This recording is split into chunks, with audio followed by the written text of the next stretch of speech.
Today, we're diving into the story of a fallen giant, one that's aiming for maybe the most ambitious comeback in tech history. We're talking about Japan, once the undisputed king of computer chips, now placing a massive, massive bet to reclaim its throne. So let's get into it, the story behind this 10 trillion yen gamble. To really get why this is such a huge deal, you have to rewind the clock to 1988. This number, 50.3%, was Japan's staggering share of the entire global semiconductor market. They weren't just leading, they were absolutely dominating. And this is Japan's share today, from over half the world's supply to less than 9%. It's this dramatic fall from grace that sets the stage for what we're talking about today, a 10 trillion yen gamble to try and leapfrog right back to the cutting edge. So the big question is, how did this happen? How does the undisputed king of chips lose its crown so completely, while the journey from the top was, let's just say, a long and complicated one? This timeline really puts it all in perspective, right? After hitting that peak in the late 80s, Japan suddenly faced fierce new competition.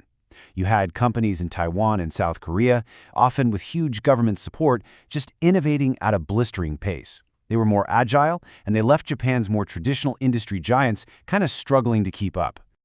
So why this massive move now, after all these years? Well, the answer isn't just about business anymore. It's about geopolitics. The world has changed, and believe me, the global supply chain is becoming a serious battleground. This quote from the Brookings Institution just nails the problem perfectly.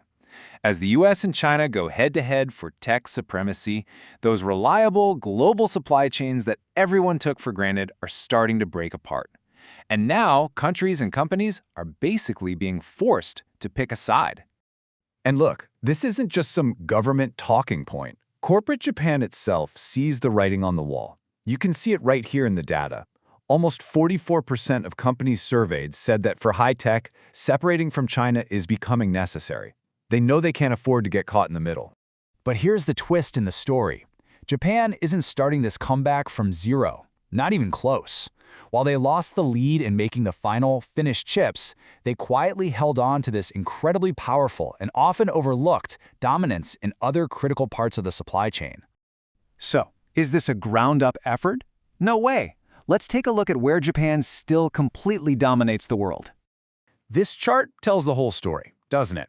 Japan has a massive 62% share of silicon wafers. That's the raw pizza dough for every chip. They also make over a third of the specialized ovens and tools you need. But the problem? Look at that last number. They have almost zero presence in actually making the final, most advanced chips. They're making all the ingredients, but they're not baking the cake. And we're talking about highly complex, super high-tech materials that every single advanced chip maker on the planet absolutely needs. Take photoresist. It's this light-sensitive liquid that's used to print impossibly small circuits onto the silicon. It is incredibly hard to make, and without it, you simply cannot build a modern processor, period. And in so many of these key materials, Japan is the main source for the entire world. So, this brings us to the really audacious part of the plan. Japan is taking its strength in materials and equipment and launching a national project to become a leader in the actual manufacturing again. The scale of this bet is just staggering. 10 trillion yen. That's about 67 billion US dollars, all dedicated over the next decade to rebuilding this industry. This is, without a doubt, one of the biggest industrial policy moves in modern history. And what's really important to see here is that this isn't just about throwing cash at new factories. The strategy is actually pretty smart. A huge chunk goes to R&D. And, critically, a big portion is for training the next generation of engineers to run this new ecosystem, which is a huge bottleneck they need to solve. At the very heart of this 10 trillion yen bet is a brand new company. It's called Rapidus. You can think of it as a national champion, backed by Japan's biggest names like Toyota and Sony, and its mission, well, it sounds like something straight out of science fiction. Okay, to put this goal into perspective for you, the most advanced chips being mass-produced anywhere in the world right now are 3-nanometer chips. Japan's own best factory is stuck at 40 nanometers. So this isn't just a plan to catch up, it's a plan to leapfrog everyone and get to the absolute front of the line. And this is how Rapidus itself describes its strategy. You see, normally chip design and manufacturing are done by different companies, and it can take years. Rapidus wants to do it all under one roof, slashing the time it takes to go from a new idea to an actual product. It's a total game changer. if they can pull it off. But let's be really clear here. This comeback is not a sure thing, not by a long shot. The challenges are just as immense as the investment, and the stakes could not be higher. This slide just lays out the enormous gamble perfectly.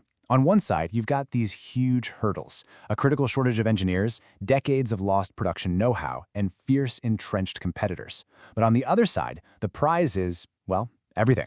A secure supply chain, leadership in AI and self-driving cars, and a return to global tech leadership. And nothing, I mean nothing, shows the scale of this ambition quite like this chart. Just look at the gap between where Japan is now at 40 nanometers and their goal of 2 nanometers. They're not just trying to close the gap with today's leaders, they're trying to jump way ahead of them. It's a colossal leap of faith. Which leaves us with the final 10 trillion yen question.